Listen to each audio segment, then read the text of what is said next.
అందరికీ శుభవందనాలు. ఈ దినం మీ అందరితో కూడా కలిసి దేవుని సన్నిధిలో గడిపే అవకాశాన్ని దేవుడు నాకు అనుగ్రహించినందుకు మొదటగా దేవునికి కృతజ్ఞతాస్తుతులు చెల్లిస్తూ ఉన్నాను. హల్లెలూయా.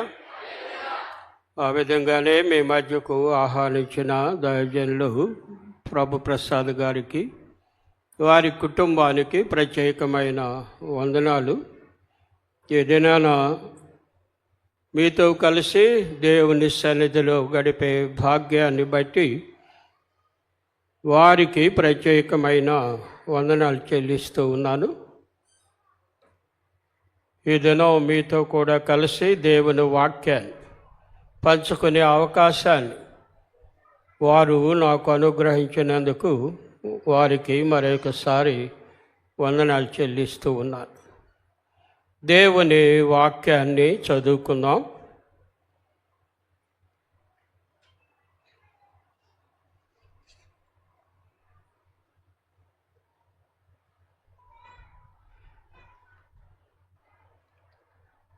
మార్కు సువార్త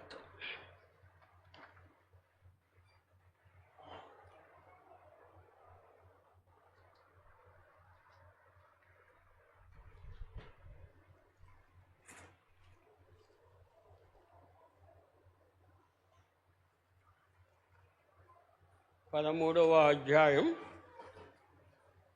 కొన్ని వచనాలు నేను చదువుతాను. బైబిల్ ఉన్న వారందరూ కూడా తెరచి గమనించాలని ఆశిస్తూ ఉన్నా.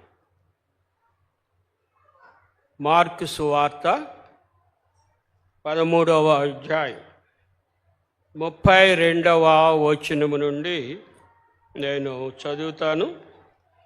బైబిల్ ఉన్న వారందరూ కూడా తెరిచి గమనించి దేవుని వాక్యాన్ని చదువుతూ ఉండగా గమనించాలని ఆశిస్తూ ఉన్నాను. బైబిల్ ఉన్న వారందరూ కూడా మార్కు సువార్త 13వ అధ్యాయం 32వ వచనం దగ్గర నుండి నేను చదువుతాను. మీరందరూ కూడా మీ బైబిల్ తెరిచి గమనించాలని ఆశిస్తూ ఉన్నా. ఆ దినమును గూర్చియు ఆ గడియను గూర్చియు తండ్రి మాత్రమే తప్ప ఏ మనుష్యుడైనను, పరలోకమందలి దూతలైనను, కుమారుడైనను ఎరుగరు. జాగ్రత్త పడుడి, మెళుకువగా ఉండి ప్రార్థన చేయుడి. ఆ కాలం ఎప్పుడు వచ్చునో మీకు తెలియదు.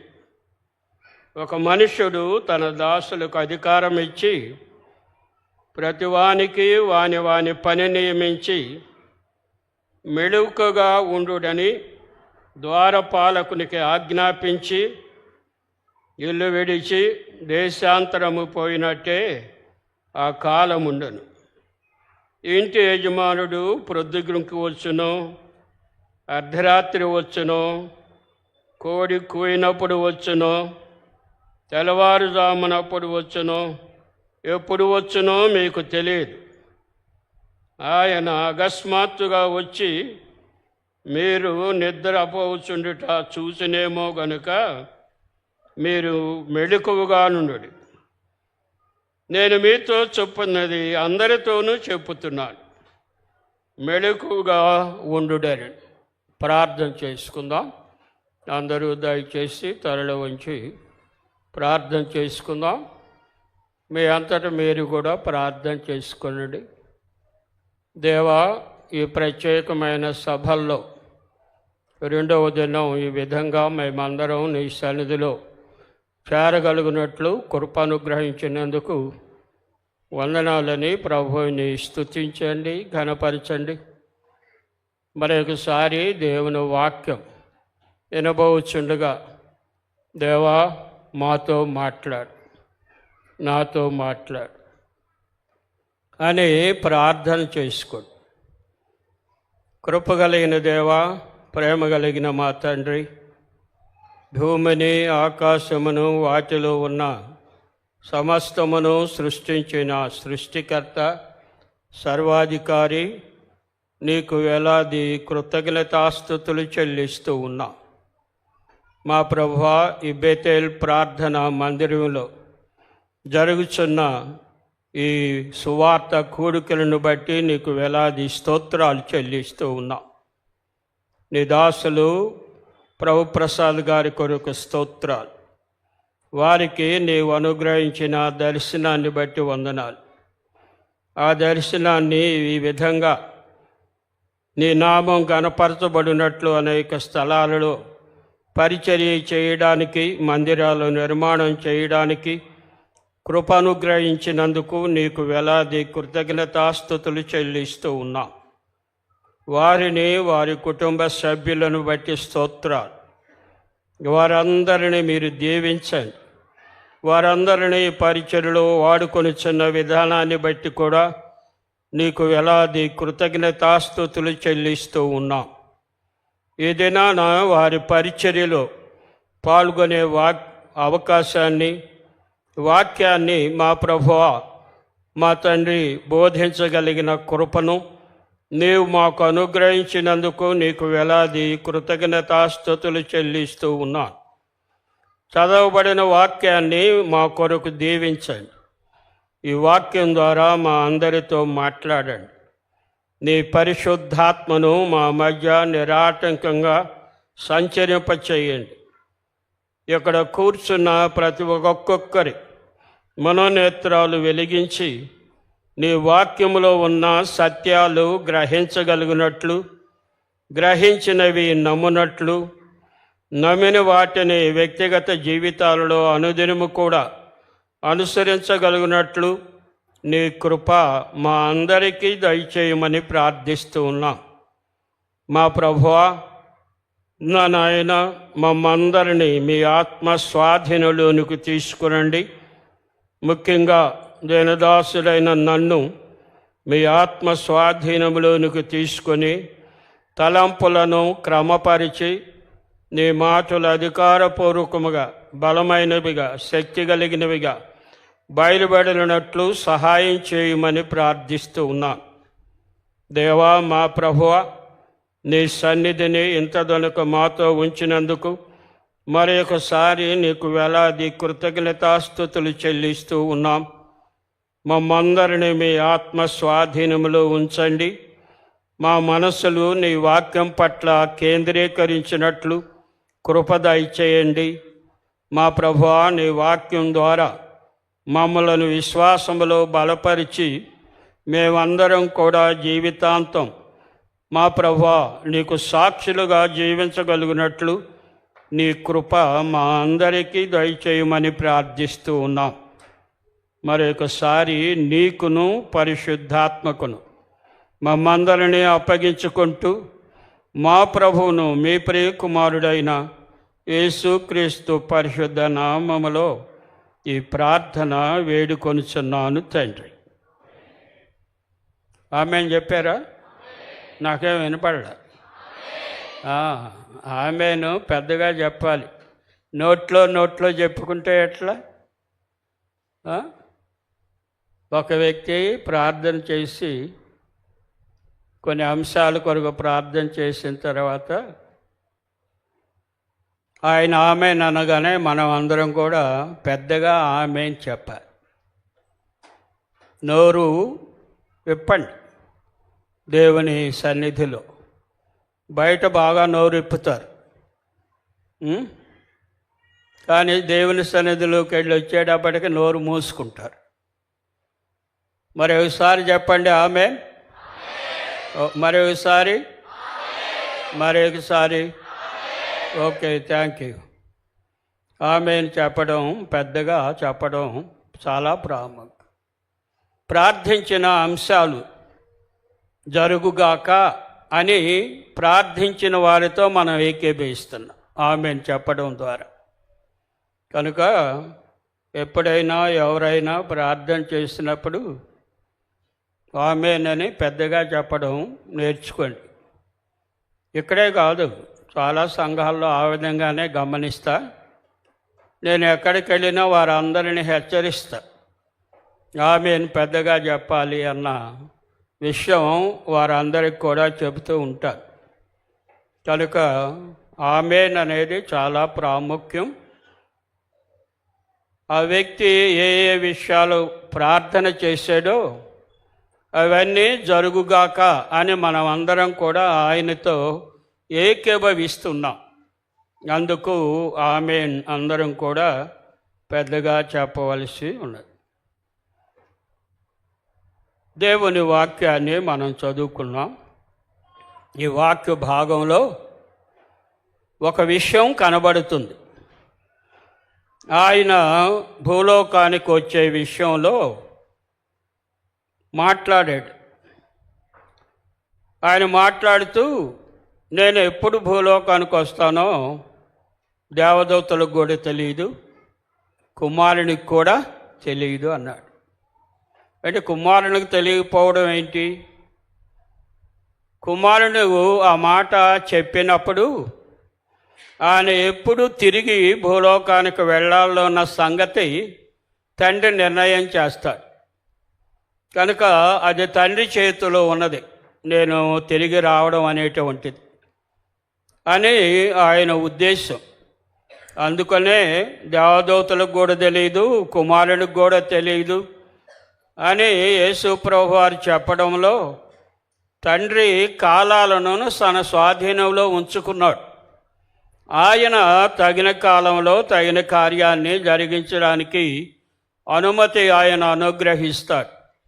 అలాగనే యేసు ప్రభువు వారు కూడా భూలోకానికి రావడానికి తండ్రి ఆజ్ఞాపించినప్పుడు తిరిగి వస్తాడు. ఆ తండ్రి సమయం కొరకు ఆయన ఎదురు చూస్తూ ఉన్నాడు. అందుకనే ఆ వాక్య భాగంలో వారితో చెబుతున్నాడు, దేవదూతలు ఎరగరు, కుమారుడు కూడా ఎడగరు అని చెప్పి ఆయన రాకడను గురించి చెప్పాడు. ఈ దినాల్లో ప్రపంచంలో జరుగుతున్న పరిస్థితులన్నీ కూడా ప్రభువు త్వరగా రానయ్యున్నాడు అన్న సత్యాన్ని తెలియజేస్తున్నాయి. ప్రపంచంలో జరుగుతున్న పరిస్థితులన్నీ భౌతికంగా కానీ, శారీరకంగా కానీ, మానసికంగా కానీ, ఆధ్యాత్మికంగా కానీ పరిస్థితులు ప్రభువు త్వరలో భూలోకానికి రానయ్యున్నాడు అన్న సత్యాన్ని మనం గ్రహించాలి. ఈ పరిస్థితులన్నీ ఆయన త్వరగా వస్తున్నాడు అని తెలియజేస్తూ ఉన్నాయి.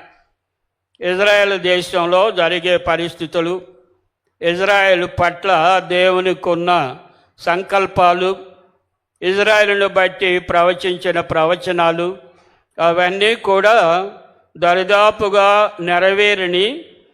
నెరవేరవలసింది ఏమిటి అంటే ఆయన తిరిగి భూలోకానికి రావడం. కనుక ఈ ఉదయకాలంలో మీతో పాటు పంచుకోవాలని ఉద్దేశించిన అంశం, ప్రభువు రాకడలో మన బాధ్యత ఏమిటి? ప్రభువు రాకడలో మన బాధ్యత, ఆయన రాకడలో మనం ఏం చేయాలి? దానిని గురించి నేను మీతో పంచుకోవాలని ఆశిస్తూ ఉన్నాను. ప్రభు రాకడ వెలుగులో మన బాధ్యత ఏమిటి అనే దాని గురించి దేవుని వాక్యములో నుండి మీతో పంచుకోవాలని ఆశిస్తూ ఉన్నాను.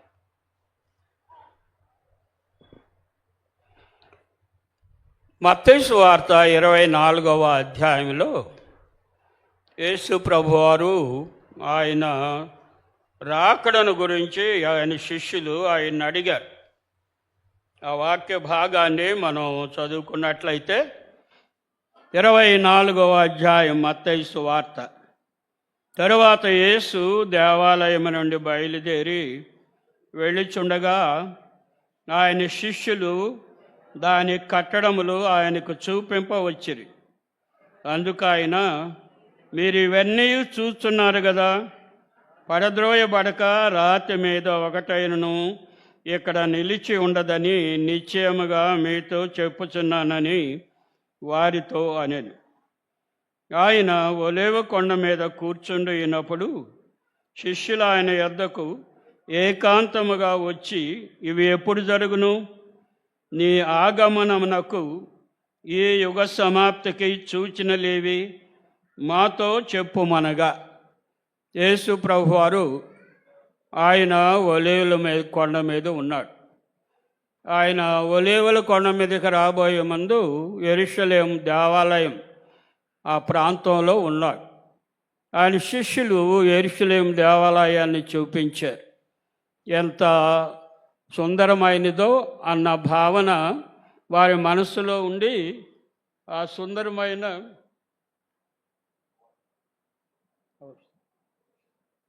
మరి ఇక్కడ ఏదన్నా పెట్టుకో, ఇక్కడ బైబిల్ ఎత్తుగా పెట్టుకోవడానికి ఏదన్నా ఉంటే తీసుకో. దేవాలయం చాలా అందంగా ఉంది, చాలా చూడడానికి ముచ్చటగా ఉంది. మొదటగా దేవాలయాన్ని కట్టింది సొలొమోను రాజు. ఆ దేవాలయం కట్టడానికి 7 సంవత్సరాలు పట్టింది.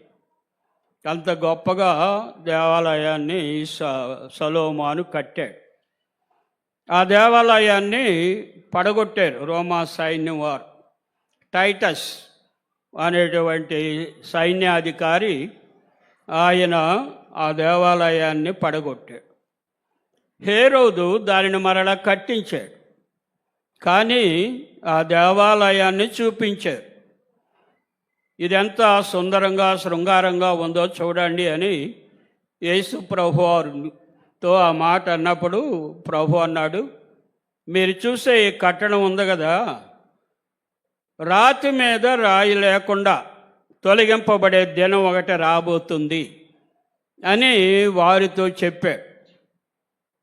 రాతి మీద రాయి లేకుండా అంటే దేవాలయం పడగొట్టబడుతుంది రాతి మీద రాయి లేకుండా అని ప్రభువు చెప్పాడు. అందుకు వారు ఎప్పుడు జరుగుతాయి, నీ ఆగమనకు గుర్తులేంటి, యుగాంతానికి కూడా గుర్తులేంటి? 3 ప్రశ్నలు.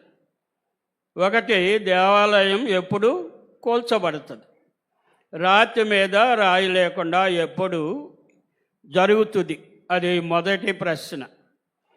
రెండవ ప్రశ్న, నీ ఆగమనం అంటే నీవు మరలా ఎప్పుడు వస్తావు, ఆ మరలా నీవు ఎప్పుడు వస్తావు, అది ప్రశ్న. నీవు ఎప్పుడు వస్తావు అనేది రెండవ ప్రశ్న. మూడవ ప్రశ్న, యుగాంతం, ఈ యొక్క యుగం ఎప్పుడు అంతమవుతుంది. కనుక 3 ప్రశ్నలు ఉన్నాయి శిష్యుల హృదయాల్లో. ఆ 3 ప్రశ్నలు యేసు ప్రభువారిని అడిగారు. దేవాలయాన్ని గురించి అడిగారు, నీవు ఎప్పుడు వస్తావని ఆయన్ని అడిగారు, ఈ యుగం ఎప్పుడు ముగించబడుతుంది, యుగాంతం ఎప్పుడు జరుగును అని 3 ప్రశ్నలు యేసు ప్రభువారిని ఆయన శిష్యులు అడిగారు. మొదటి ప్రశ్నకు జవాబు చెప్పాడు, ఒక దినం రాబోతుంది, ఆ దినాన దేవాలయం పడగొట్టబడుతుంది, రాతి మీద రాయి లేకుండా చేయబడుతుంది అని చెప్పాడు. అది వాస్తవంగా జరిగింది. క్రీస్తు శకం 70వ సంవత్సరంలో రోమా సైన్యాధిపతి టైటస్ అనేటువంటి వ్యక్తి యెరూషలేం పట్టణం మీద దండెత్తి దేవాలయాన్ని సర్వనాశనం చేశాడు. అది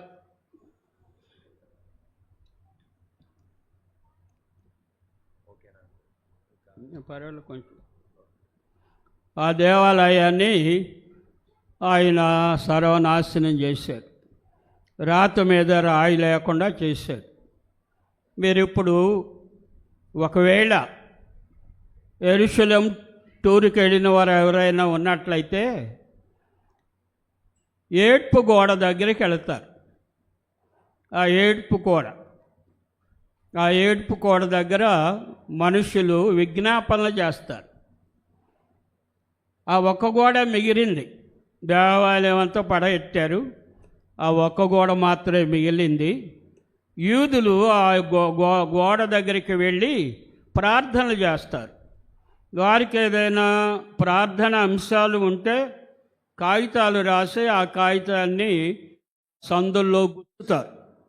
అంటే మా యొక్క అవసరతలు ఇవి, దేవా మా అవసరతలు తీర్చు అని ఆ విధంగా వారు ఆ కాగితాలు ఆ గోడల్లో గుచ్చుతారు. అది జరుగుతూ ఉంటుంది, ఇప్పుడు కూడా జరుగుతూ ఉంటుంది. మీరు ఎప్పుడైనా యూట్యూబ్లో చూస్తే ఆ యూట్యూబ్లో ఆ విధంగా జరగడం చూస్తూ ఉంటాం. కనుక దేవాలయం పడగొట్టేశారు. టైటస్ అనేటువంటి రోమా సేనాధిపతి ఆ దేవాలయాన్ని 70వ సంవత్సరంలో, క్రీస్తు శకం 70వ సంవత్సరంలో దానిని నాశనం చేశాడు. కనుక మొదటిది 70వ సంవత్సరంలో జరిగింది. నీ ఆగమనం ఎప్పుడు, నీవు మరలా తిరిగి ఎప్పుడు వస్తావు అని రెండవ ప్రశ్న శిష్యులు యేసు ప్రభువారిని అడిగారు. ఈ రెండవ ప్రశ్నకి ఆయన జవాబు చెప్పల.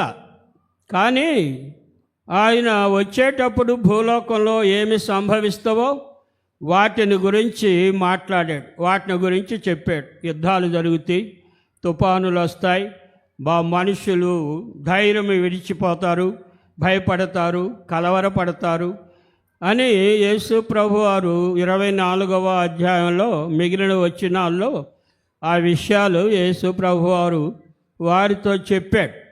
ఏ విధంగా జరుగుతుందో, ఎలాంటి పరిస్థితులు వస్తాయో మనం ఈ దినాల్లో చూస్తూ ఉన్నాం. యేసు ప్రభువు దినాలు అంటే 2000 సంవత్సరాల క్రితం ప్రభు చెప్పిన మాటలు అవి. కానీ ఇప్పటికి 2000 సంవత్సరాలు జరిగినాయి. ఈ 2000 సంవత్సరాల తర్వాత పరిస్థితులు ఏ విధంగా ఉన్నాయి అంటే ప్రభువు ఏం చెప్పాడో అదే జరుగుతున్నట్లుగా మనం ప్రపంచంలో చూస్తూ ఉన్నాం. యుద్ధాలు జరుగుతూ ఉన్నాయి, భయంకరమైన యుద్ధాలు. చిన్న చిన్న దేశాలు యుద్ధాలు జరుగుతున్నాయి, పెద్ద పెద్ద దేశాలు యుద్ధాలు చేస్తూనే ఉన్నారు. ఇస్రాయేళ్ళు ఇరాన్ మీద తిరుగుబడుతూనే ఉన్నారు. ఇరాన్ వారు ఇస్రాయేల్ మీద మిస్సైల్స్ వేస్తూ అనేక నష్టాన్ని ఇజ్రాయెల్ దేశంలో కలిగిస్తూ ఉన్నారు. ఈ విధంగా మరి పరిస్థితులు కనబడుతూ ఉన్నాయి. కనుక యేసు ప్రభువారు చెప్పినవి వాస్తవంగా ఈ దినాల్లో జరుగుతూ ఉన్నాయి. కనుక యేసు ప్రభువారు రెండవ ప్రశ్న, వారు వేసిన ప్రశ్న, నీ ఆగమనమునకు గుర్తులేంటి, నీవు తిరిగి రావడానికి గుర్తులేంటి? యుద్ధాలు, భూకంపాలు, తుఫానులు, ఇవి మనం గమనిస్తూ ఉన్నాం. ప్రపంచంలో ఎన్ని యుద్ధాలు జరుగుతున్నాయో యూట్యూబ్లో మనం గమనిస్తూనే ఉన్నాం. ఎన్ని భూకంపాలు జరుగుతున్నాయో మనం గమనిస్తూ ఉన్నాం. ఫిలిప్పీ దేశంలో గొప్ప భూకంపం వచ్చింది. అలాగనే ఇటలీ దేశంలో భూకంపం వచ్చింది. అలాగనే చాలా ప్రదేశాల్లో భూకంపం రావడం చూస్తూ ఉన్నాం. కనుక ప్రభువు ఏమైతే చెప్పాడో, తాను రాకడకు ముందు, ఆగమనానికి ముందు ఏ సంఘటనలు జరుగుతాయని యేసు ప్రభువారు చెప్పాడో ఆ సంఘటనలన్నీ కూడా మన జీవితాల్లో మన కళ్ళ ముందు జరుగుతూ ఉన్నాయి. దాని అర్థం ఏంటంటే ప్రభు యొక్క రాకడ సమీపంగా ఉన్నది అని అర్థం. కనుక ప్రభు యొక్క రాకడ సమీపంగా ఉన్నది. యేసు ప్రభువారు వస్తానని చెప్పాడు, దేవుని వాక్యంలో వాగ్దానం చేశాడు. యోహాను సువార్త 14వ అధ్యాయం మొదటి వచనాలు చదువుకున్నట్లయితే, యోహాను సువార్త 14వ అధ్యాయం మొదటి వచనాల్లో ప్రభు మాట్లాడుతూ, మీ హృదయములను కలవరపడనీయకుండా చూచుకొనుడు. నేను తండ్రి యొద్దకు వెళుతున్నా, తండ్రి ఇంట అనేక నివాసాలు ఉన్నాయి, మీ కొరకు స్థలము సిద్ధపరచ వెళ్ళుచున్నాను. మరలా వచ్చి నేనుండి స్థలములో మిమ్మల్ని కూడా తీసుకుని వెళతాను అని యేసు ప్రభువారు వచనాల్లో చెప్పినట్లుగా మనం చూస్తున్నాం. కనుక యేసు ప్రభువారు మరలా వస్తానని చెప్పాడు. ఆయన మరలా వస్తానని చెప్పాడు, వాగ్దానం చేశాడు. నేను మరలా వస్తా, నేనుండి స్థలంలో మీరు కూడా ఉండులాగున నేను వచ్చి మిమ్మల్ని తీసుకుని వెళతాను అని ఆ వచనాల్లో స్పష్టంగా ఆయన తిరిగి వస్తానని చెప్పినట్లుగా ఆ వచనాల్లో మనం అందరం కూడా చదువుతున్నాం, నమ్మాలి. ఆయన వస్తానని చెప్పాడు కనుక ఆయన తప్పకుండా భూలోకానికి వస్తాడు. ఆయన వచ్చేటప్పుడు ఏం జరుగుతాయి కూడా చెప్పాడు. యుద్ధాలు జరుగుతాయి అన్నాడు, భూకంపాలు వస్తాయి అన్నాడు, తుఫానులు వస్తాయన్నాడు. ఈ విధంగా ఈ దినాల్లో జరిగినన్ని యుద్ధాలు, ఈ దినాల్లో జరిగినటువంటి భూకంపాలు, ఈ దినాల్లో జరిగినటువంటి తుఫానులు ఏ కాలంలో కూడా జరగల. కనుక యేసు ప్రభువారు చెప్పినవి నెరవేరుతూ ఉన్నాయి. కనుక యేసు ప్రభువారు త్వరలో రానై ఉన్నాడు. కనుక ఈ ఉదయకాలంలో ప్రభువు రాకడలో మన బాధ్యత ఏమిటి అనే విషయాన్ని గురించి నేను మీ ముందు చెప్పాలని ఆశిస్తూ ఉన్నాను. ప్రభువు రాకడ వెలుగులో మన బాధ్యత. ప్రభువు రాకడ వెలుగులో మన బాధ్యత. ప్రభువు ఆయన వచ్చేటప్పుడు ఏం చేయమని చెప్పాడు. ఒక మాట మనం చదువుకుంటాం. 6వ వచనంలో 24వ అధ్యాయం 6వ వచనంలో ఒక మాట ఉంది. మరియు మీరు యుద్ధములను గూర్చి యుద్ధ సమాచారమును గూర్చి వినబోదురు. మీరు కలవరపడకుండా చూచుకొనుడి. కలవరపడకుండా కలవరపడడం అంటే భయపడకుండా చూసుకోవాలి. కలవరపడకుండా చూసుకో. 4వ వచనంలో యేసు వారితో ఇట్లనెను, ఎవడును మిమ్మును మోసపరచకుండా చూచుకొనుడి. అనేకులు నా పేరట వచ్చి నేనే క్రీస్తునని చెప్పి పలువురిని మోసపరచెదరు. కనుక 2 మాటలు ఈ 2 వచనాల్లో చూస్తున్నాం. 4వ వచనంలో మెళకువగా ఉండాలి. చాలా అబద్ధ బోధలు వస్తారు, అబద్ధ క్రీస్తులు వస్తారు, అబద్ధ ప్రవక్తలు వస్తారు, అబద్ధ బోధకులు వస్తారు. ఆ విషయాల్లో మీరు జాగ్రత్తగా ఉండాలి, మెళకువగా ఉండాలి అని యేసు ప్రభువారు 4వ వచనంలో చెప్పాడు. 6వ వచనంలో ఆయన యుద్ధములను గూర్చి యుద్ధ సమాచారము గూర్చి వినబోదురు. మీరు కలవరపడకుండా చూసుకోండి. యుద్ధాలు జరుగుతున్నాయి, మనం చూస్తూ ఉన్నాం. యూట్యూబల్లో, వార్తల్లో, మా పత్రికల్లో కూడా ఆ యొక్క సంఘటనలు రాయబడుతూ ఉన్నాయి. కనుక అవి అన్నీ జరుగుతున్నప్పుడు ప్రభువు మొదటిది మెళకువగా ఉండుడి అన్నాడు. ఏ విషయంలో మెళకువగా ఉండాలి? ఆ వాక్య భాగంలో దేని విషయంలో మెళకువగా ఉండాలని ప్రభు చెప్పాడు అంటే బోధ విషయంలో మెళకువగా ఉండాలి.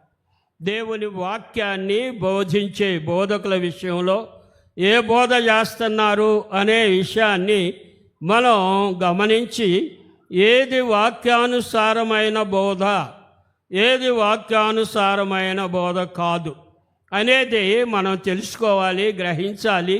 వాక్యానుసారమైన బోధను మనం నమ్మాలి. అందుకనే మెళకువగా ఉండుడి. అనేకమైన అబద్ధ బోధకులు వస్తారు అని చెప్పాడు. చాలా చోట్ల యేసు ప్రభువారు 3 విషయాలు చెప్పాడు. అబద్ధ బోధకులు వస్తారన్నాడు, అబద్ధ ప్రవక్తలు వస్తారన్నాడు, అబద్ధ క్రీస్తులు వస్తారు అన్నాడు. అబద్ధ క్రీస్తులు అంటే ఏంటి? నేనే దేవుణ్ణి అని చెప్పేవారు.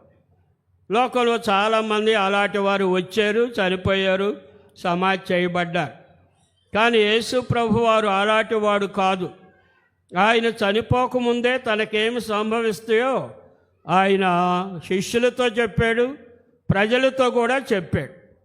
నేను యెరూషలేము వెళుతున్నాను, అక్కడ నన్ను పట్టుకుంటారు, కొరడాలతో కొడతారు, హింసిస్తారు, సిలువేస్తారు, చంపుతారు, సమాధి చేస్తారు, కానీ నేను 3వ దినమున లేస్తా అని గట్టిగా యేసు ప్రభువారు చెప్పినట్లుగా ఆ వచనాల్లో మనం చూస్తూ ఉంటాం. కనుక మొదటిగా యేసు ప్రభువారు 2వ రాకడ విషయంలో మనల్ని ఏ విషయంలో ఆయన హెచ్చరిస్తూ ఉన్నాడంటే తప్పుడు బోధల విషయంలో హెచ్చరిస్తున్నాడు. మెలకువగా ఉండుడి, అబద్ధ బోధకులు అనేక మంది వస్తారు. కనుక ఈ దినాల్లో భయంకరమైన బోధలు ఉన్నాయి. యూట్యూబ్లో చాలా రకాలైన బోధలు వింటూ ఉన్నాం, చదువుకుంటూ ఉంటాం. కానీ ఏ బోధ వాక్యానుసారమైనదో దానిని మనం ఆచరించాలి, దానినే మనం నమ్మాలి, దానినే మనం మా యొక్క జీవితాలలో అలవర్చుకోవాలి. అయితే దేవుని వాక్య బోధ ఏది, దేవుని వాక్య బోధ కాదు అనేది ఏది అనేది మనం తెలుసుకోవాలి అంటే మీరు దేవుని వాక్యాన్ని చదవాలి. రోజు దేవుని వాక్యాన్ని చదవాలి. దేవుని వాక్యాన్ని చదవడం ద్వారా ఎదుటి వ్యక్తి ఏం చెబుతున్నాడో అది వాక్యానుసారమైంది కాదా అనేది తెలియడానికి దేవుని వాక్యాన్ని దినదినము కూడా చదువుకోవాలి. కనుక ప్రియమైన వారులారా, మనం బోధలు అన్నీ సత్యమైన బోధలు కాదు. బోధలు అన్నీ కూడా వాక్యానుసారమైన బోధలు కాదు. అందుకని మనం బోధల విషయంలో జాగ్రత్తగా ఉండాలి. మనం బోధల విషయంలో జాగ్రత్తగా ఉండాలి. ముఖ్యంగా ఈ దినాల్లో ఎక్కువ బోధలు, ఎక్కువ మంది బోధించేవారు వారు బోధించే విషయం ఏమిటంటే దేవుడు మనల్ని దీవిస్తాడు, మనకు సమృద్ధి కలుగుతుంది, మనం అభివృద్ధి చెందుతాం, అన్ని విషయాల్లో కూడా దేవుడు మనల్ని దీవిస్తాడు అని చెప్తారు. దానిని ఇంగ్లీష్లో ఏమన్నారంటే ప్రాస్పరిటీ గాస్పెల్ అన్నారు. అంటే నువ్వు ప్రభువుని నమ్ముకుంటే అన్నీ సవ్యంగా జరిగిపోతాయి, ఏది కూడా నీ జీవితంలో నష్టం జరగదు అని బోధకులు బోధిస్తూ ఉన్నారు ఈ దినాలు. దానిని ప్రాస్పరిటీ గాస్పెల్ అంటారు ఇంగ్లీష్లో. అంటే అభివృద్ధే. మనం కనుక దేవుని యొక్క వాక్యంలో మరి ఏం చెప్పబడి, యేసు ప్రభువారు ఏం చెప్పాడు? యోహాను సువార్త 16వ అధ్యాయం 33వ వచనంలో యేసు ప్రభువారు ఆయన హెచ్చరించాడు. యోహాను సువార్త 16వ అధ్యాయం 33వ వచనం. ఆ వచనంలో యేసు ప్రభువారు ఆయన హెచ్చరించాడు, లోకంలో మీకు శ్రమ కలుగును, అయినను ధైర్యము తెచ్చుకొనుడి, నేను లోకాన్ని జయించాను. లోకంలో మీకు శ్రమ కలుగు. కానీ ఈ ప్రాస్పరిటీ గాస్పల్ చెప్పేవారు ప్రభువు నమ్ముకుంటే ఏ శ్రమలు మీకు ఉండవు, అన్నీ సవ్యంగా జరుగుతాయి, అన్ని విషయాల్లో మీకు అభివృద్ధే కానీ నష్టం జరగదు అన్న భావనతో బోధిస్తూ ఉంటారు. కానీ యేసు ప్రభువారు ఆ మాట చెప్పలా. యేసు ప్రభువారు మీ లోకంలో మీకు శ్రమ కలుగును, అయినను ధైర్యము తెచ్చుకొనుడి, నేను లోకాన్ని జయించాను అని యేసు ప్రభువారు చెప్పాడు. కనుక ప్రియమైన వారులారా, శ్రమలు మన యొక్క జీవితంలో, విశ్వాస జీవితంలో ఒక భాగం. చాలాసార్లు శ్రమలు వచ్చినప్పుడు మనం సణుక్కుంటాం, దేవుడు ఎందుకు నాకు ఈ శ్రమలు కలిగించాడు అని అనుకుంటాం. శ్రమలు ఎందుకు వస్తాయి, శ్రమలు ఎందుకు వస్తాయి, రోగాలు ఎందుకు వస్తాయి అని ఒకసారి మీరు పరిశీలించుకుంటే దేవుని వాక్యంలో శ్రమలు ఎందుకు వస్తాయో, దేవుని వాక్యంలో రోగాలు ఎందుకు వస్తాయో కొన్ని విషయాలు దేవుని వాక్యంలో అర్థమయ్యేటట్లుగా వ్రాయబడ్డాయి. కనుక శ్రమ అనేది మన జీవితంలో ఒక భాగం. ఫిలిప్పీలకు రాసిన పత్రికలో పౌలు రాశాడు. ఫిలిప్పీలకు రాసిన పత్రిక 1వ అధ్యాయం చివరి వచనాల్లో విశ్వాసంతో పాటు శ్రమపడుటయు మనకు అనుగ్రహింపబడెను అన్నాడు.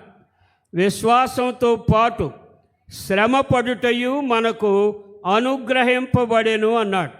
కనుక మనం విశ్వసించినప్పుడే శ్రమలు ఆ విశ్వాస జీవితంలో ఒక భాగంగా పరిశుద్ధుడైన పౌలు చెబుతున్నట్లుగా ఆ వాక్య భాగంలో మనం చూస్తూ ఉన్నాం. కనుక ప్రియమైన వారలారా, శ్రమలు విశ్వాస జీవితంలో ఒక భాగం. అంటే మనం విశ్వసించినప్పుడే శ్రమలు కూడా మా జీవితంలో జరుగుతాయి అని నమ్మాలి. అది చాలా ప్రాముఖ్యమైన విషయం. అందుకనే యేసు ప్రభువారు లోకంలో మీకు శ్రమ కలుగును, అయినను ధైర్యము తెచ్చుకొనుడి, నేను లోకాన్ని జయించాను. అంటే ఆ మాట ఉద్దేశం ఏంటి? శ్రమలు వస్తాయి కానీ నేను మీతో ఉన్నా, నేను లోకాన్ని జయించా. యేసు ప్రభువారు మన వలనే అన్ని విషయంలో శోధింపబడి పాపం లేనివాడుగా ఆయన ఉన్నాడని దేవుని వాక్యంలో రాయబడి, మన వల్లనే శోధించబడ్డాడు యేసు ప్రభు. మనం కూడా చాలా శోధనలకు గురి అవుతాం, శ్రమలకు గురి అవుతాం, రోగాలకు గురి అవుతాం. అలాంటి పరిస్థితుల్లో యేసుని జ్ఞాపకం చేసుకోవాలి. యేసు చెప్తున్న మాట ఏంటంటే, నేను కూడా ఆ శ్రమలు అనుభవించాను అని ఆయన చెబుతున్నాడు. కనుక శ్రమ విశ్వాస జీవితంలో ఒక భాగం అనే సత్యాన్ని మనం అందరం కూడా నమ్మితే శ్రమలు వచ్చినప్పుడు భయపడం, శ్రమ వచ్చినప్పుడు దిగులు పడం, శ్రమ వచ్చినప్పుడు సణుక్కోం, శ్రమ వచ్చినప్పుడు దేవుని మీద నింద వేయం. ఎందుకంటే ఆ శ్రమలు మన విశ్వాస జీవితంలో ఒక భాగం అన్న విషయాన్ని మనం అందరం కూడా గ్రహించాలి. అది పరిశుద్ధుడైన పౌలు చెబుతున్నాడు. యేసు ప్రభు కూడా అదే విషయాన్ని చెబుతూ ఉన్నాడు. లోకంలో మీకు శ్రమ కలుగును, అయినను ధైర్యం తెచ్చుకొనుడి, నేను లోకాన్ని జయించా. ధైర్యము తెచ్చుకొనుడి, నేను లోకాన్ని జయించా. మీకు ఆ చిన్న సంగతి చెప్తాను. ఆ మాట ఇంకా బాగా అర్థం కావాలి అంటే ఒక చిన్న ఉదాహరణ చెప్తా. గ్రౌండ్లో ఇద్దరు పిల్లలు కొట్లాడుకుంటున్నారు. పెద్దవాడు 14 సంవత్సరాల వయసు వాడు, 7 సంవత్సరాల వయసు అబ్బాయి కొట్లాడుకుంటున్నాడు గ్రౌండ్లో. ఈ 7 సంవత్సరాల అబ్బాయి కింద పడిపోతున్నాడు, మరలా లేస్తున్నాడు, అరే ఇప్పుడు రారా అని అంటున్నాడు. అలాగున చాలాసార్లు జరిగింది. ఈ చిన్నవాడు పడిపోవడం, లేవడం, ఇప్పుడు రారా అనడం చాలాసార్లు జరిగింది. కానీ ఆ గ్రౌండ్లోనికి వాళ్ళ నాన్న వస్తున్నాడు. వాళ్ళ నాన్న చూశాడు, ఇప్పుడు రారా నీ సంగతి చూస్తానంటున్నాడు. ధైర్యం ఎక్కడి నుండి వచ్చింది? వాళ్ళ నాన్నగారు అక్కడ ఉన్నాడు కనుక. అలాగే ప్రభువు అంటున్నాడు, లోకంలో మీకు శ్రమ కలుగును, అయినను ధైర్యం తెచ్చుకొనుడి, నేను లోకాన్ని జయించాను. కనుక ప్రభు మనతో ఉన్నాడు, మన శ్రమలో ఉన్నాడు, మన బాధలో ఉంటాడు, మన శోధనలో ఉంటాడు, మన రోగాల్లో ఆయన ఉంటాడు. కనుక మనం ధైర్యం తెచ్చుకోవాలి. మీరు శ్రమ కలుగుతూ కనుక ధైర్యం తెచ్చుకొనుడి, నేను లోకంలో ఉన్నాను అని ప్రభువు చెప్పిన మాటను మనం జ్ఞాపకం చేసుకోవాలి. కనుక ఈ సమయంలో మరొకసారి శ్రమలు విశ్వాస జీవితంలో భాగము అన్న సత్యాన్ని మనం అందరంగా తెలుసుకోవాలి. కనుక యేసు ప్రభువు రాకడలో శ్రమలు వస్తాయి. యేసు ప్రభు ఒక మాట చెప్పాడు మత్తయి సువార్తలోనే 24వ అధ్యాయం 13వ వచనంలో, 24వ అధ్యాయం 13వ వచనంలో ఒక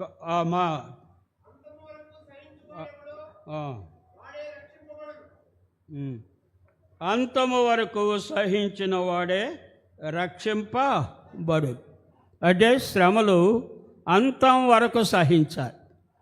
అంటే ఏదో కొన్ని దినాలు మనం శ్రమలు సహించి ఆ శ్రమలు కనుక మన జీవితంలో నుండి తొలగిపోకపోతే కొందరు విశ్వాసాన్ని కోల్పోతారు. కానీ అంతం వరకు, ఆ శ్రమ ముగించబడే అంతవరకు మనం ఓర్పుతో ఉండాలి. అందుకని అంతం వరకు సహించిన వాడు రక్షింపబడును అని వాక్యంలో చూస్తున్నాం. 9వ వచనంలో మరి ఒక మాట చూద్దాం. 9వ వచనంలో, సకల జనుల చేత ద్వేషింపబడుదు. సకల జనుల చేత ద్వేషింపబడుదు. ప్రభు రాకడలో తప్పుడు బోధనల గురించి చెప్పి మెళుకువగా ఉండుడి అన్నాడు. కానీ ఈ వాక్య భాగంలో మనం చూసుకున్నట్లయితే లోకం మిమ్మలను ద్వేషిస్తుంది అన్నాడు యేసు ప్రభు. లోకం ద్వేషిస్తుందా ఈ దినాల్లో క్రైస్తవుల్ని, క్రైస్తవ సంఘాలని, క్రైస్తవ ఆరాధనల్ని? మరి చెల్లాచెదురు చేస్తున్నారు. ఆరాధన జరుగుతుంటే ఆరాధన జరిగే చోటకు వచ్చి ఇష్టం వచ్చినట్లుగా కొట్టడం, కుర్చీలు పగలగొట్టడం, అలాగనే పిఏ సిస్టాలు పగలగొట్టడం మనం యూట్యూబ్లో చూస్తూ ఉన్నాం. కనుక అందరి చేత మనం ద్వేషించబడతాం. అంతము వరకు సహించిన వాడు ధన్యుడు. అంతం వరకు మనం సహించాలి. కనుక ప్రియమైన వారలారా, మనం మెళకువతో ఉండాలి. జరుగుతున్న సంఘటన బట్టి భయపడకుండా కలవరపడకుండా ఉండాలి అని యేసు ప్రభువారు ఆయన చెప్తున్నాడు. మూడవది ఆయన ఏం చెబుతున్నాడంటే, మనం అందరి చేత ద్వేషించబడతాం. క్రైస్తవులు ఈ దినాల్లో ఎవరు కూడా గౌరవించటంలా. క్రైస్తవులు అనగానే ఒకలాంటి దృష్టితో చూస్తున్నారు. వారందరిని ఏ విధంగా హింసించాలో దాని గురించి ఆలోచిస్తూ ఉన్నారు. యూట్యూబ్లో ఆ సంఘటనలు మీరు కూడా చూస్తూ ఉన్నారు. కనుక శ్రమ అనేది మన జీవితంలో ఒక భాగంగా భావించాలి. శ్రమలు వచ్చినప్పుడు భయపడవద్దు. ఎందుకంటే ప్రభు ముందుగానే ఆయన హెచ్చరించాడు, లోకంలో మీకు శ్రమ కలుగును, అయినను ధైర్యము తెచ్చుకొనుడి అని యేసు ప్రభు వారు చెప్పినట్లుగా మనం చూస్తూ ఉన్నాం. కనుక మనం అందరం కూడా అలాగున భయపడకుండా ఉండాలి, మెళకువతో ఉండాలి. మూడవది, మన వ్యక్తిగత జీవితాల్లో ఒక మాట, అందరి చేత ద్వేషించబడతాం అనేది యేసు ప్రభు వారు వచ్చేటప్పుడు అందరి చేత ద్వేషించబడతాం. నాలుగవది, సువార్త, రాజ్య సువార్త అంతటా ప్రకటింపబడను, అప్పుడు అంతము వచ్చును అన్నాడు.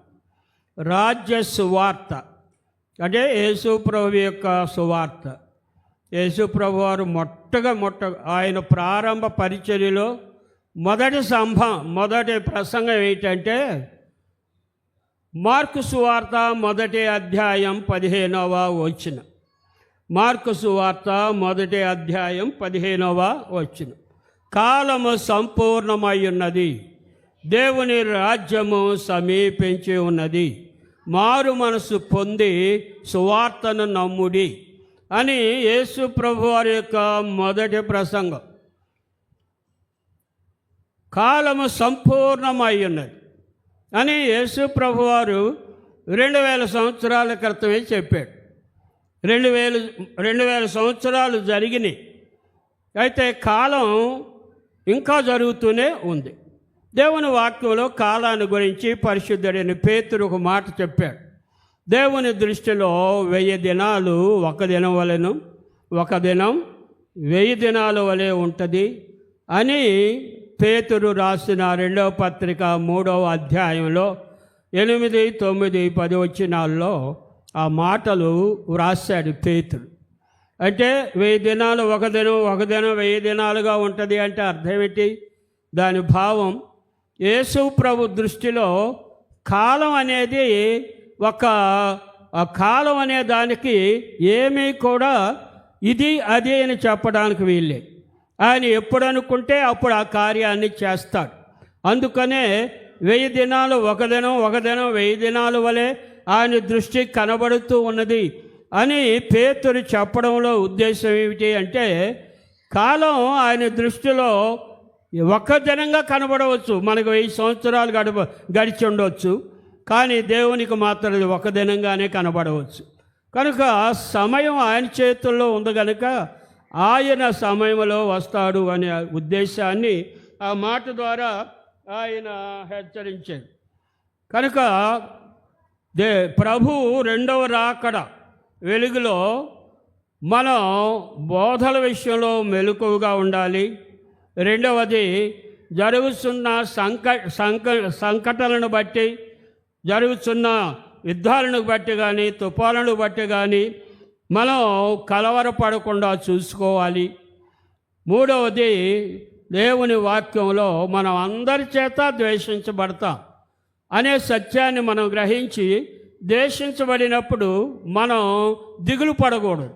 ఎందుకంటే ప్రభు చెప్పిన మాట, నేను మీతో కూడా ఉన్నాను అన్న మాట, ఆయన మనతో ఉన్నాడు అన్న సత్యాన్ని గ్రహించి ఆ విధంగా మనం జీవించాలి.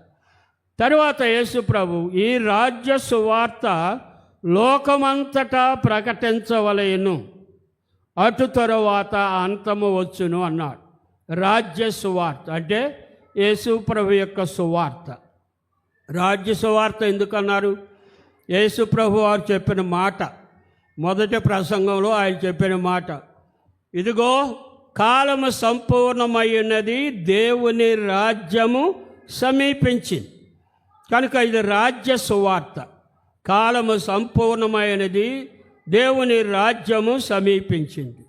కనుక దేవుని యొక్క రాజ్య సువార్త ప్రకటిస్తున్నాం. మనం సువార్తను ప్రకటిస్తున్నాము అంటే దాని అర్థం ఏంటంటే దేవుని రాజ్యం త్వరలో రాబోతుంది. ఆ దేవుని రాజ్యంలో నీవు ఉండాలి అంటే మారు మనసు పొందాలి. అదే ప్రభు చెప్పింది. కాలము సంపూర్ణమైనది, దేవుని రాజ్యము సమీపించింది, మారు మనసు పొంది సువార్తను నమ్ముడు. ప్రియమైన వారులారా, మారు మనసు చాలా ప్రాముఖ్యం. మారు మనసు అనగానే కొందరికి యావగింపుగా ఉంటుంది. ఎప్పుడు మారు మనసు అంటారు వీళ్ళు అన్న భావన. కానీ యేసు ప్రభువారు మారు మనసును గురించి తన మొదటి ప్రసంగంలోనే చెప్పాడు. కాలము సంపూర్ణమైనది, దేవుని రాజ్యం సమీపించున్నది, మారు మనసు పొంది సువార్తను నమ్ముడు. మార్కు సువార్త 16వ అధ్యాయం 15వ వచనంలో సర్వలోకమునకు వెళ్ళి సర్వ సృష్టికి సువార్తను ప్రకటించుడు. నమ్మి బాప్తిసం పొందినవాడు రక్షింపబడును, నమ్మని వానికి శిక్ష విధింపబడు. సువార్త ప్రకటించాలి, నమ్మేవారికి బాప్తిసం ఇవ్వాలి. కనుక దేవుని వాక్యంలో సువార్త, రాజ్య సువార్త లోకమంతటా ప్రకటించబడాలి. దాని తర్వాత అంతము వచ్చును అని ఆ యొక్క వాక్య భాగంలో మనం చూస్తూ ఉన్నాం. కనుక యేసు ప్రభు యొక్క సువార్త మనం అందరం కూడా ప్రకటించాలి. చాలామంది సంఘ సభ్యులు, సంఘంలో ఉన్నవారు ఏమనుకుంటారంటే సువార్త చెప్పడం అనేది దేవుని సేవకుడి బాధ్యత, మా బాధ్యత కాదు అని అనుకుంటారు. కానీ ప్రతి విశ్వాసి బాధ్యత సువార్త చెప్పడం అనేది. ప్రతి విశ్వాసి మరి ఒక్కరికి యేసు ప్రభు యొక్క సువార్తను ప్రకటించాలి, మరి ఒక్కరిని రక్షణలోనికి నడిపించాలి. అది దేవుని ఉద్దేశం.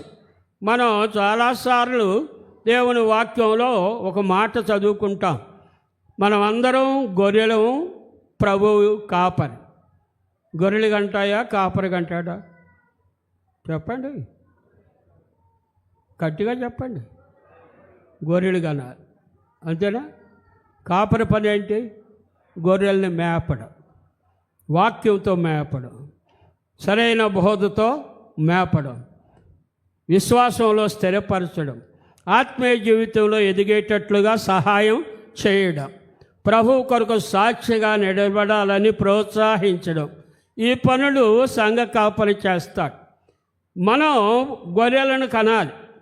ఎందుకంటే మనం వెళితేనే మనం సువార్త ప్రకటించడం చాలా సులువు. సువార్త ప్రకటించడానికి పాస్టర్ గారు వెళ్ళాడు అనుకోండి ఒక ఇంటికి, మమ్మల్ని మార్చడానికి వచ్చాడండి ఈయన అని అనుకుంటారు. అదే నువ్వు ఇంటికి వెళ్ళావు, అదే ఇంటికి నువ్వు వెళ్ళావనుకో ఆ మాట రాదు వాళ్ళకి. ఎందుకంటే మా పొరుగు ఆయన మా ఇంటికి వచ్చాడు అని కూర్చోబెడతారు, టీ ఇస్తారు, మాట్లాడతారు. అప్పుడు సువార్త ప్రకటించాలి. అది సువార్త వ్యాపకం. బజారులో నుంచుని బోర్ర పట్టుకుని సువార్త ప్రకటించడం ఒక ఎత్తు. కానీ ప్రతి వ్యక్తికి సువార్త చెప్పడం రెండవ ఎత్తు. బిల్లీ గ్రహాం గారు ఒక మాట అన్నాడు. ఆయన సర్వేలో తేలింది ఏమిటి అంటే, ఆ బిల్లీ గ్రహాం గారు చెప్పిన విషయం, ఎక్కువ మంది రక్షణలోనికి వచ్చింది పర్సనల్గా సాక్ష్యం చెప్పడం ద్వారా ఎక్కువ మంది ప్రభు దగ్గరకు వచ్చారు. ఆయన పెద్ద పెద్ద సభలు స్థాపించాడు, పెద్ద పెద్ద సభలు ఏర్పాటు చేశాడు, దేవుని వాక్యాన్ని చెప్పాడు.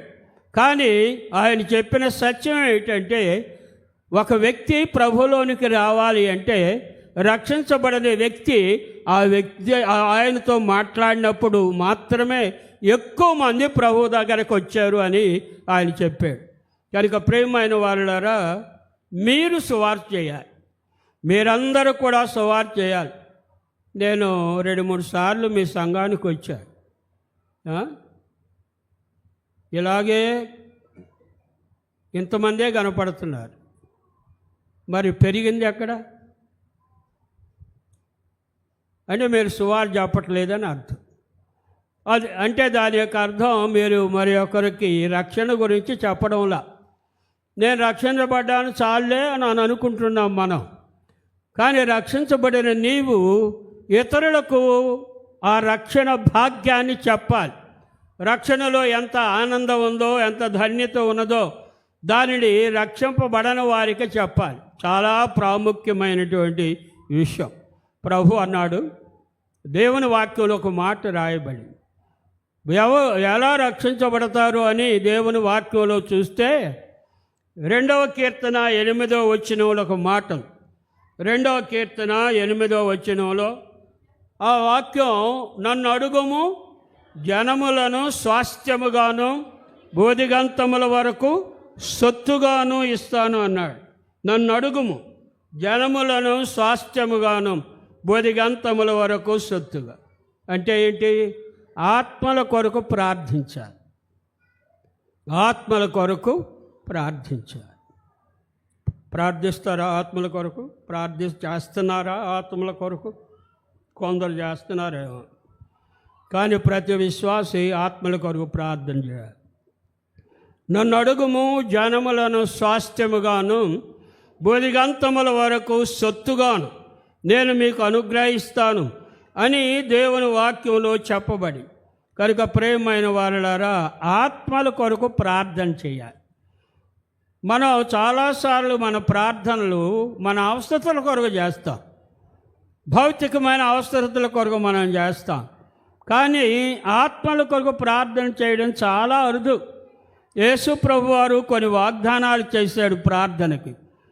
అడుగుడి మీకు ఇయ్యబడును, తట్టుడి మీకు తీయబడును, వెదకుడి మీకు దొరుకును అన్నాడు. అడుగుడి మీకు ఇయ్యబడును, తట్టుడి మీకు తీయబడును, వెదకుడి మీకు దొరుకును. అడుగుడి అనేది వాగ్దానం. ప్రభు అడుగుడి అన్నాడంటే వాగ్దానం. నన్ను అడుగు, ఏదైనా సరే నన్ను అడుగు, నేను చేస్తాను అని చెప్పడం, అది వాగ్దానం. వాగ్దానం చేసిన వాడు వాగ్దానాన్ని నెరవేర్చగలడు. ఆయన మాట తప్పని వాడు, ఆయన అబద్ధం ఆడువాడు కాదు. కనుక నన్ను అడుగుము జనములనంటే రక్షణ కొరకు అడగాలి, ప్రార్థించాలి. ఎవరి కొరకు ప్రార్థించాలి? మొట్టమొదట నీ ఇంట్లో రక్షించబడిన వారి కొరకు ప్రార్థించాలి. కన్నీటితో ప్రార్థించాలి, ఉపవాసం ఉండి ప్రార్థించాలి, కన్నీటితో ప్రార్థించాలి. బళ్ళారిలో ఒక కాలనీ ఉంది. ఆ కాలనీలో ఉండే వాళ్ళందరూ ఎలాంటి వారంటే వారు వారి పిల్లలను దేవతకు అర్పిస్తారు. అంటే మరొక విధంగా చెప్పాలంటే ఆ దేవతకు పెళ్లి చేస్తారు. ఈ అమ్మాయి మెడలో ఒక నల్ల పూసల దండేస్తారు. తద్వారా ఆ అమ్మాయి ఆ దేవతకు పెళ్ళైపోయి ఇంకా పెళ్లి చేసుకోవడానికి వీల్లేదు ఆ అమ్మాయి. కానీ ఎవరైనా రావచ్చు తన దగ్గరికి, ఎవరితోనైనా కాపురం చేయొచ్చు. కానీ చాలామంది పిల్లలు కూడా కంటారు. అలాంటి కాలనీ ఉంది బళ్ళారిలో. ఆ కాలనీలో గురించి నాకు ఒక ఆమె చెప్పింది. మేము మరి ఒక చోట ఉన్నాం, బళ్ళారిలో పరిచర్యకి వెళ్ళినప్పుడు. ఆ కాలనీ మాకు దరిదాపు 2-3 కిలోమీటర్ల దూరంలో ఉంటుంది. ఒక టీచర్ గారు చెప్పారు. ఆ టీచర్ గారు ఆ కాలనీలో గవర్నమెంట్ ఆమెను అపాయింట్ చేశారు. ఆమెను ఎందుకు అపాయింట్ చేశారంటే ఆ కాలనీలో ఉన్నవారు ఆ వృత్తి మానుకోవడానికి ఈమె వెళ్ళి చెప్పాలి. ఒక హాల్ ఉంటుంది, హాల్లో కూర్చుంటుంది. ఆమె వెళ్ళి ఉదయం 10 గంటల నుంచి 5 గంటల దాకా కూర్చుంటుంది. ఈ మధ్యలో ఆ కాలనీలో ఉన్నవారు కనుక తన దగ్గరికి వస్తే మీరు చేసే వృత్తి మంచిది కాదామని చెప్పాలి. నేను ఆమెను ఒక మాట అడిగాను, ఎన్ని సంవత్సరాలు మట్టి మీరు చేస్తున్నారండి ఈ పని అని? 10 సంవత్సరాలు. ఎంతమంది ఆ వృత్తిలో నుండి బయటకు వచ్చారని? ఎవరు రాలేదండి. వస్తారు, పోతారు, వింటారు. అంతేగాని మా గవర్నమెంట్ జీతం వస్తుంది, మా జీతం మాకు వస్తుంది, మా అక్కడ కూర్చుంటాం అని. ఆ మాట చెప్పగానే నాకు మా హృదయాల్లో చాలా భారం వచ్చింది. దేవుని వాక్యంలో ఒక మాట ఉంది, మీ దేహములతో దేవునిని మహిమ పరచు. కొరింథీయులకు రాసిన మొదటి పత్రిక 6వ అధ్యాయం 19వ వచనంలో, మీ దేహములతో దేవునిని మహిమపరచుడి. మీ దేహములు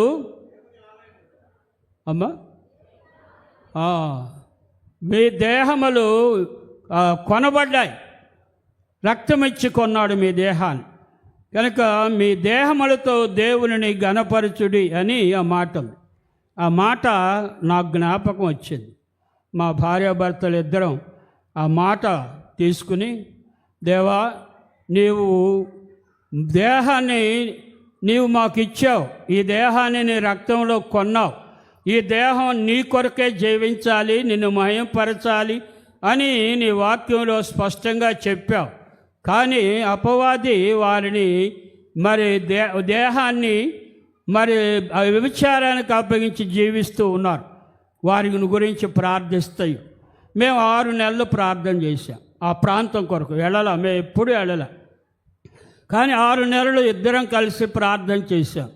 6వ నెల తర్వాత ఆ ప్రాంతంలో నుండి ఒక కుటుంబం మేము ఉన్న ప్రాంతానికి వచ్చారు.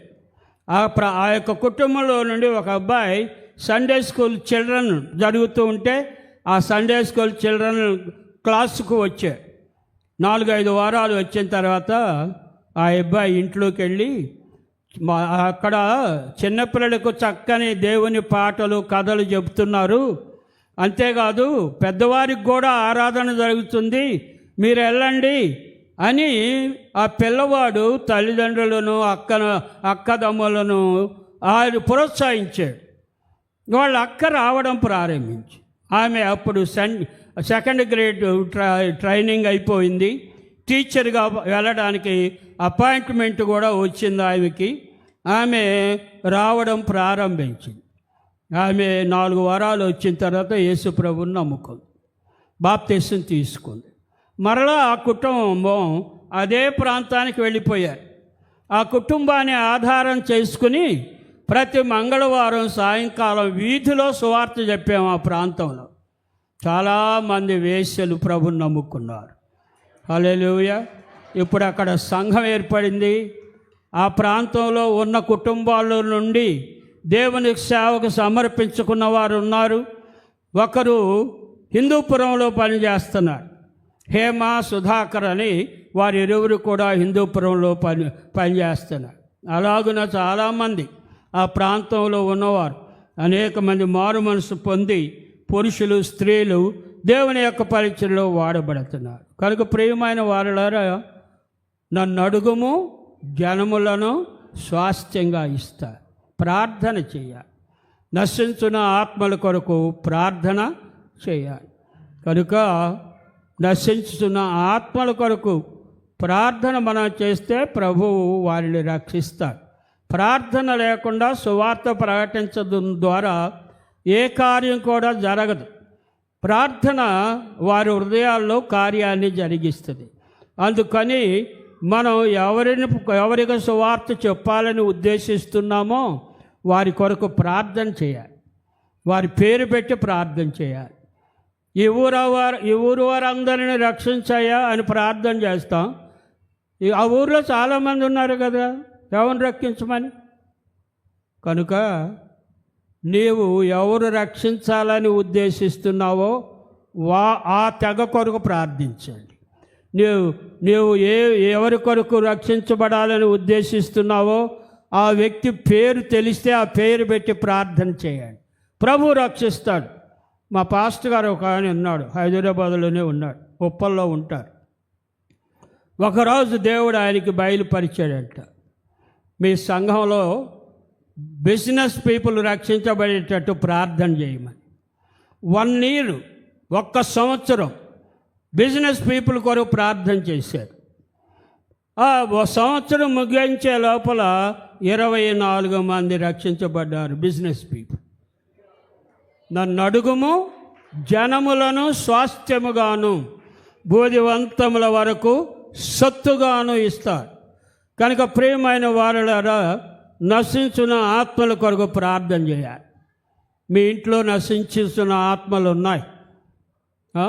మీ భర్తలు ఉండొచ్చు, లేకపోతే మీ పిల్లలు ఉండొచ్చు, లేకపోతే మీ అత్తమామలు ఉండొచ్చు, తల్లిదండ్రులు ఉండొచ్చు, ఆడబిడ్డలు ఉండొచ్చు. కనుక వారి కొరకు ప్రార్థన చేయాలి. మీరు రెండు చర్చికి వెళ్దామంటే రారు. మారు మనసు పొందితే వస్తారు. మారు మనసు యొక్క అవసరత వారికి అర్థమైతే వస్తారు. కనుక మనం రక్షింపబడని వారి కొరకు ప్రార్థన చేయాలి. అందుకనే సువార్త అందరికీ ప్రకటింపబడాలి. అందరికీ సువార్త ప్రకటింపబడాలి. 5వ విషయం, రెండవ రాకడలో మనల్ని ఏమని చేయమని చెబుతున్నాడు. మనం చదువుకుందాం. లూకా సువార్త 21వ అధ్యాయం 32వ వచనము నుండి చదువుకుందాం. లూకా సువార్త 21వ అధ్యాయం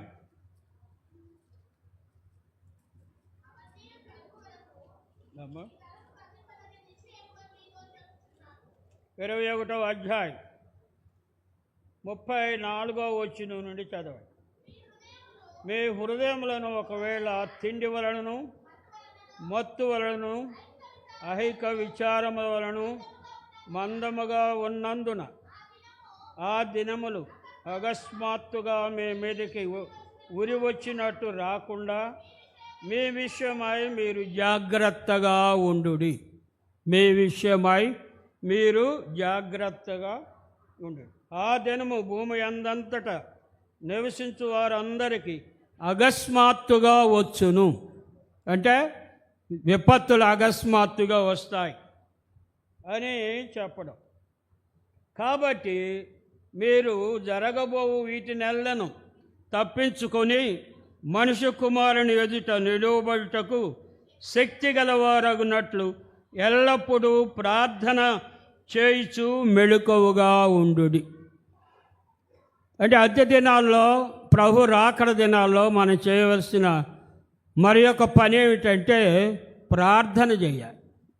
ప్రార్థన చేయాలి. అక్కడ ఆ మాట రాయబడింది, వీటన్నిటినీ తప్పించుకొని నిమిత్తం మీరు మెళుకువగా ఉండి ప్రార్థన చేయుడి అని వాక్య భాగంలో మనం చూస్తూ ఉన్నాం.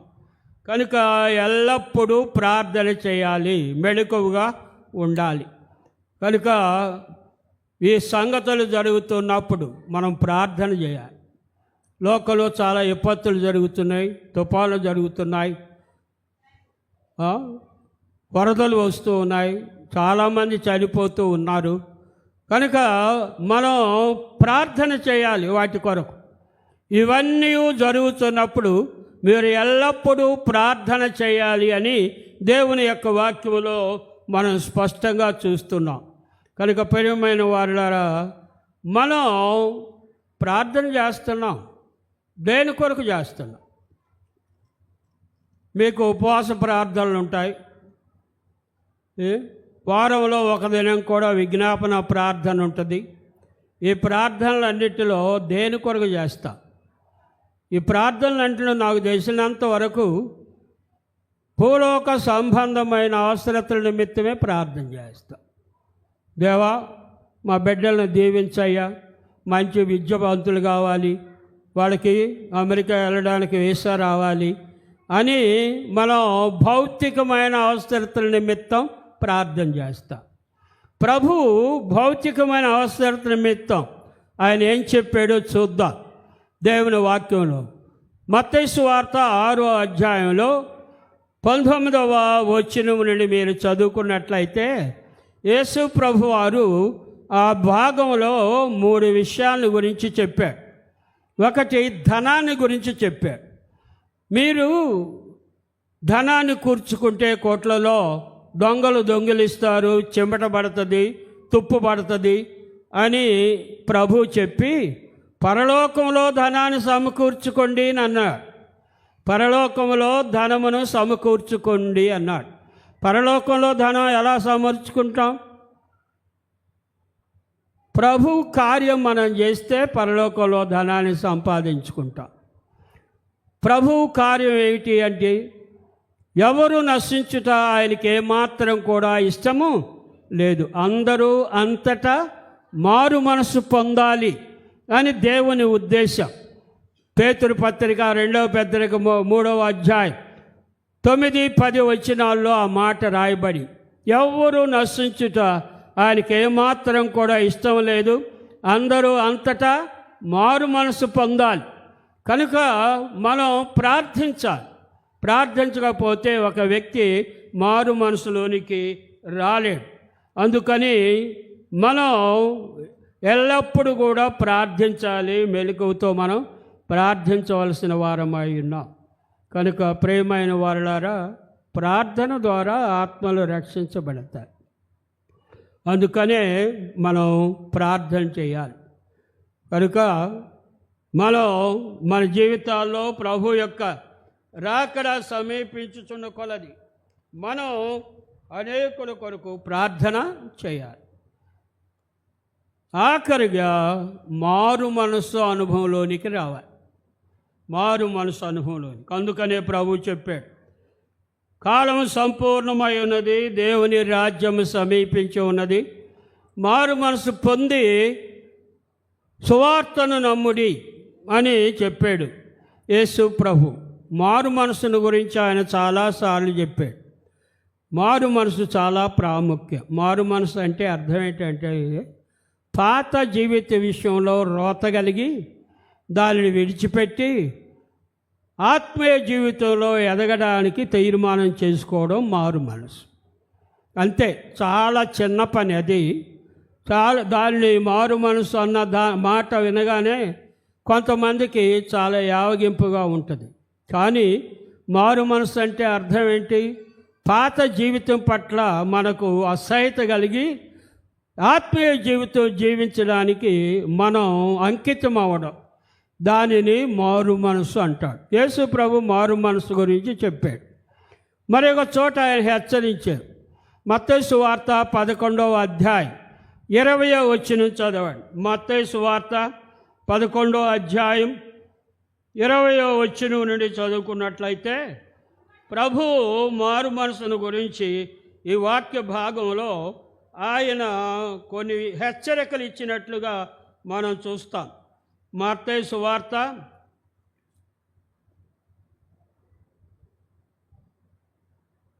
11వ అధ్యాయం 20వ వచనం. పిమ్మట ఆయన ఏ పట్టణములలో ఆయన విస్తారముగా అద్భుతములు చేసెనో ఆ పట్టణముల వారు మారు మనసు పొందకపోవుట వలన ఆయన వారిని ఇట్లు గద్దింపసాగి. ఏ పట్టణాల్లో ఆయన అద్భుతాలు చేశారో ఆ అద్భుతాలు ఏ పట్టణంలో జరిగినో ఆ పట్టణం వారు మారు మనసు పొందల.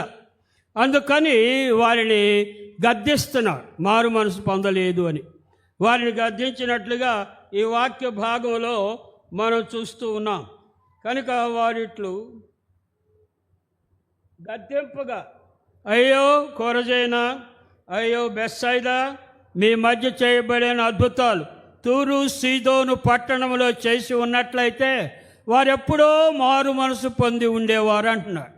అంటే కపెర్నహూము ఇవి ఇశ్రాయేలీల పట్టణాలు, కానీ సీదోను అవి అన్యుల పట్టణాలు. అంటే ఇశ్రాయేలు పట్టణంలో సువార్త ప్రకటిస్తే మీరు మారు మనసు పొందలేదు, ఒకవేళ అన్యుల పట్టణాల్లో గనక మారు మనసు గురించి బోధిస్తే అనేకులు మారు మనసు పొంది ఉండేవారు అని యేసు ప్రభువారు ఏ పట్టణంలో ఆయన అద్భుతములు చేసినో ఆ పట్టణంలో వారు మారు మనసు పొందనందువలన ఆయన వారిని హెచ్చరించాడు. కనుక ప్రియమైన వారలారా, మీ జీవితాల్లో చాలా అద్భుతాలు జరిగి ఉంటాయి, ప్రార్థనలకు జవాబులు వచ్చి ఉంటాయి. అనేకసార్లు దేవుని సన్నిధిలో ఆర్థిక ఇబ్బందుల్లో ప్రార్థించినప్పుడు ప్రభువు అద్భుతమైన రీతిగా నీ ఆర్థిక ఇబ్బంది నుండి తగ్గించాడు. భయంకరమైన వ్యాధి వచ్చి ఏ డాక్టర్ దగ్గరికి వెళ్ళినా తగ్గకపోతే ప్రభు దగ్గరికి వచ్చినప్పుడు అద్భుతమైన రీతిగా ప్రభు నిన్ను స్వస్థత పరిచాడు.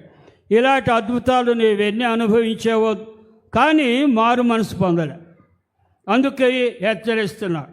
ఏ పట్టణంలో ఆయన అద్భుతములు చేసినమో ఆ పట్టణం వారు మారు మనసు పొందవలన వారిని గద్దింపసాగి. కనుక ఈ ఉదయకాలంలో నీవు కూడా మారు మనసు పొందకుండా అనేక అద్భుతాలు, స్వస్థత కార్యాలు మీ వ్యక్తిగత జీవితాల్లో మీరు అనుభవించి మారు మనసు పొందని స్థితిలో ఉన్నట్లయితే ప్రభువు ఈ దినాన మరొకసారి మిమ్మందరిని కూడా ఆయన హెచ్చరిస్తూ ఉన్నాడు. కనుక ప్రియమైన వారలారా, ప్రభువు రాకడ విషయంలో మొట్టమొదటగా బోధల విషయంలో మెలకుగా ఉండాలి. జరిగే సంఘటన బట్టి భయపడకుండా, కలవరపడకుండా ఉండాలి. ప్రార్థన చెయ్యాలి. సువార్త విరివిగా ప్రకటించబడాలి. ఆత్మల కొరకు ప్రార్థన చేయాలి. కనుక రెండవ రాకడ విషయంలో మనం అందరం కూడా ఈ పనులు మనం చేయడం ద్వారా ప్రభువు రాకడను మనం త్వరపెట్టిన వారం అవుతాం. ఆయన ఎందుకు ఆలస్యం చేస్తున్నాడంటే ఇంకా అనేకులు రక్షణలోనికి రావాలి. అందుకు ఆయన ఆలస్యం చేస్తూ ఉన్నాడు.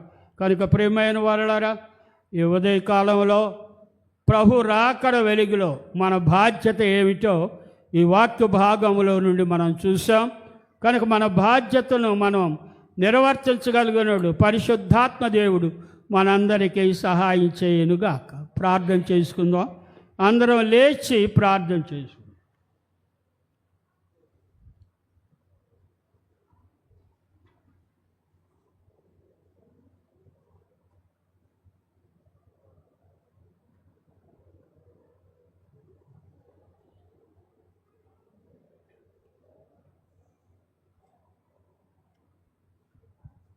ప్రార్థన. కృపగలిగిన దేవా, ప్రేమ కలిగిన మా తండ్రి, నీకు వేలాది స్తోత్రాలు చెల్లిస్తూ ఉన్నా. నీ రాకడ వెలుగులో మా బాధ్యతలు ఏమిటో మాకు తేటగా స్పష్టంగా నీ వాక్యం ద్వారా బయలుపరిచినందుకు నీకు వేలాది స్తోత్రాలు. ఈ స్థలంలో చేరిన ఒక్కొక్కరిని నీ రాకడ కొరకు సిద్ధపరచుమని ప్రార్థిస్తూ ఉన్నాను. నీవు త్వరలో రానయ్యున్నావు.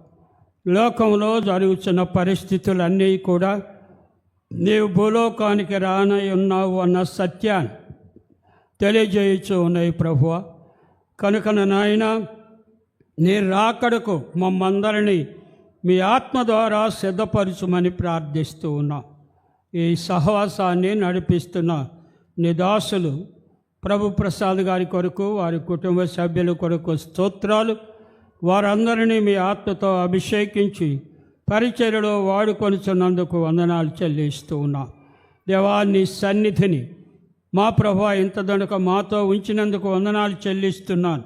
విత్తబడిన వాక్యానికి నీరు కట్టండి, ఫలింపచేయండి. అనేకులు ఈ వాక్య ప్రకారం నీ రాకడ కొరకు సిద్ధపడగలిగినట్లు కృపదాయి చేయమని నీకును పరిశుద్ధాత్మకును మమ్మను అప్పగించుకుంటూ మా ప్రభును నీ ప్రేమ కుమారుడైన యేసుక్రీస్తు పరిశుద్ధ నామములో ఈ ప్రార్థన వేడుకొనుచున్నాను తండ్రి. గట్టిగా చెప్పండి.